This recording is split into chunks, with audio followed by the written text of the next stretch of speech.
Hello friends, आज की इस वीडियो में मैं आप लोगों का सोशल साइंस का क्लास 9 सोशल साइंस का आंसर की बताने वाला हूं। तो वीडियो को अंत तक देखना और नए हो तो चैनल को सब्सक्राइब कर लेना। तो चलिए क्वेश्चन को अब बढ़ते हैं। ठीक है, क्वेश्चन नंबर 1 है, देखते हैं। जब लुई 16वां को न्यायालय द्वारा देशद्रोह के आरोप में मौत की सजा सुना दी गई तो उसे 21 वर्ष 1773 को सार्वजनिक रूप से निम्न में से किस स्थान पर फांसी दी गई।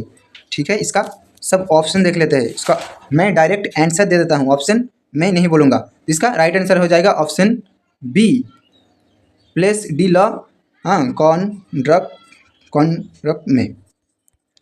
अब देखते हैं क्वेश्चन नंबर 2 को। क्वेश्चन नंबर 2 है, देखते हैं। क्वेश्चन नंबर 2 है, स्वतंत्र और जनवादी अधिकारों के विचार निम्न में से किस क्रांति की सबसे महत्वपूर्ण विरासत थी। तो ऑप्शन ए, फ्रांसीसी क्रांति। आप लोग अच्छे से मिला लीजिए, जो कि एक भी क्वेश्चन आप लोग का ना छूटे। अब देखते हैं क्वेश्चन नंबर 3 को। रूस में आधुनिक खेत विकसित करने और उन पर मशीनों की सहायता से औद्योगिक खेती करने के लिए निम्न में से किस प्रकार के उपाय को जरूरी माना गया। तो ऑप्शन देखते हैं, ऑप्शन डी इसका राइट आंसर हो जाएगा। इनमें से सभी ये सबको वहाँ पर जरूरी माना गया। अब देखते हैं क्वेश्चन नंबर 4 को। क्वेश्चन नंबर 4 है, यूरोप में समाज के पुनर्गठन की सभ्यता सबसे दूरगामी दृष्टि प्रदान करने वाली विचारधारा निम्न में से कौन थी। इसका राइट आंसर हो जाएगा ऑप्शन बी, समाजवादी। इसका राइट आंसर हो जाएगा समाजवादी। ठीक है, अब देखते हैं क्वेश्चन नंबर 5 को। क्वेश्चन नंबर 5 है, देखते हैं क्वेश्चन नंबर 5 को। देखते हैं क्वेश्चन नंबर 5 को। क्वेश्चन नंबर 5 है, लिख लेते हैं। 1927 से 28 के आपस में आसपास रूस के शहरों में किस वस्तु पर भारी संकट पैदा गया था। तो ये ऑप्शन है अनाज का। अब देखते हैं क्वेश्चन नंबर 6 को। क्वेश्चन नंबर 6 है, नस्लवादी का उदय कहाँ हुआ था। इसका राइट आंसर हो जाएगा ऑप्शन बी, जर्मनी में इसका। अब देख लेते हैं क्वेश्चन नंबर 7 को, यानी 7 को। क्वेश्चन नंबर 7 है, हिटलर की नस्ली सोच निम्न में से किस विचारों के सिद्धांत पर आधारित थी। इसका राइट आंसर हो जाएगा option D, Charles Darwin Charles Herbert Spencer का। अब देखते हैं क्वेश्चन नंबर 8 को, यानी क्वेश्चन नंबर 8 को। क्वेश्चन नंबर 8 है, रुकिए एक सेकंड। क्वेश्चन नंबर 8 है, औपनिवेशिक काल के दौरान भारत में वन संसाधनों के दोहन में किस यूरोपीय शक्ति ने महत्वपूर्ण भूमिका निभाई। इसका राइट आंसर देख लेते हैं। इसका राइट आंसर होगा डी, ब्रिटेन में बहुत ही निभाई।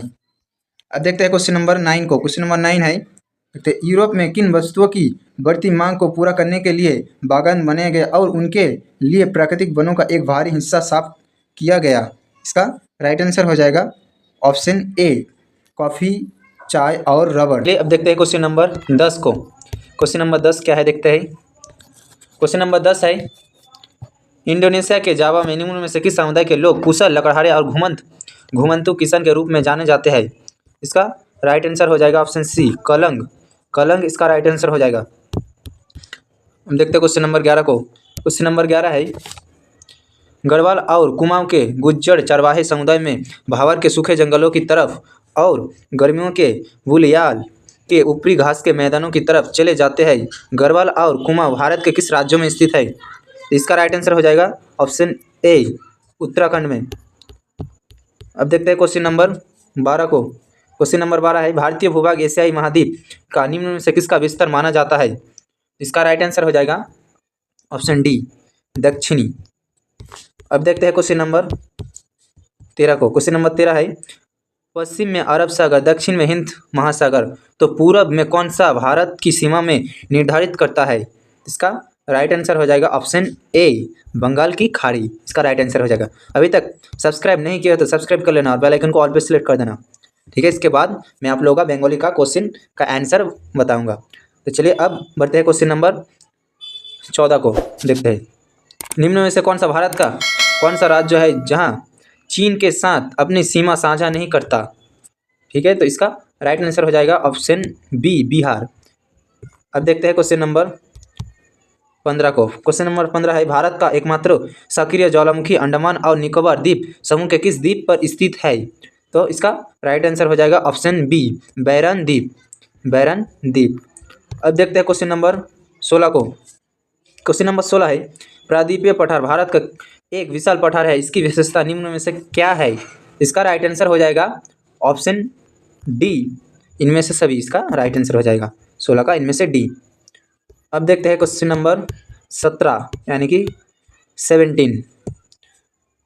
हिमद्री हिमद्री के दक्षिण में स्थित श्रृंखला जिसे निम्न हिमालय के नाम से भी जाना जाता है वह भारत के किस राज्यों में पाई जाती है? इसका राइट आंसर हो जाएगा ऑप्शन बी, असम और हिमाचल प्रदेश में पाई जाती है। ठीक है, आप लोग याद कर लेना, याद नहीं करना, सॉरी, आप लोग मिला लेना है। अब देखते हैं क्वेश्चन नंबर 18 को। महातत्व क्या लिखते हैं इसको?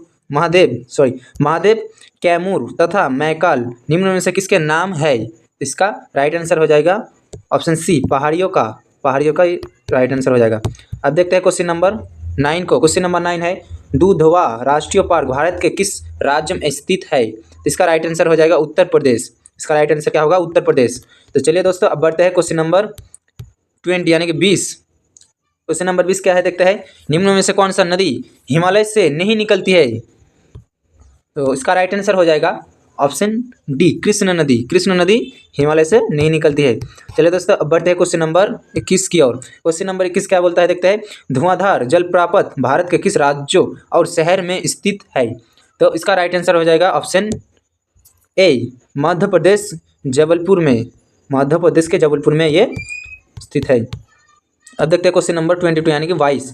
निम्न में से कौन सा अत्यंत ठंड पवनों से भारतीय उपमहाद्वीप की रक्षा करता है? इसका राइट आंसर हो जाएगा ऑप्शन सी, हिमालय पर्वत। इसका राइट आंसर हो जाएगा हिमालय पर्वत। अब देखते हैं क्वेश्चन नंबर 23 यानी कि 23। पारिस्थितिकी तंत्रों के असंतुलन का प्रमुख कारण निम्न में से कौन माना जाता है? इसका राइट आंसर हो जाएगा ऑप्शन डी, इनमें से सभी। इसका राइट आंसर हो जाएगा। अब देखते हैं क्वेश्चन नंबर 24 को। सुंदरी वृक्ष निम्न में से किस स्थान पर पाए जाते हैं? तो इसका राइट आंसर हो जाएगा ऑप्शन बी, गंगा ब्रह्मपुत्र के डेल्टा क्षेत्रों में। अब देखते हैं क्वेश्चन नंबर 25 की ओर। क्वेश्चन नंबर 25 है जिस शासन प्रणाली में सरकार का चुनाव जनता के द्वारा किया जाता है उसे किस प्रकार का शासन कहते हैं, शासन कहा जाता है? इसका राइट आंसर हो जाएगा ऑप्शन सी, लोकतंत्र शासन। अब बढ़ते हैं क्वेश्चन नंबर 26 की ओर। क्वेश्चन नंबर 26 है एक गैर लोकतांत्रिक देश में निम्न में से क्या देखने को नहीं मिलता? ठीक है, तो ये इनमें से सभी देखने को नहीं मिलता।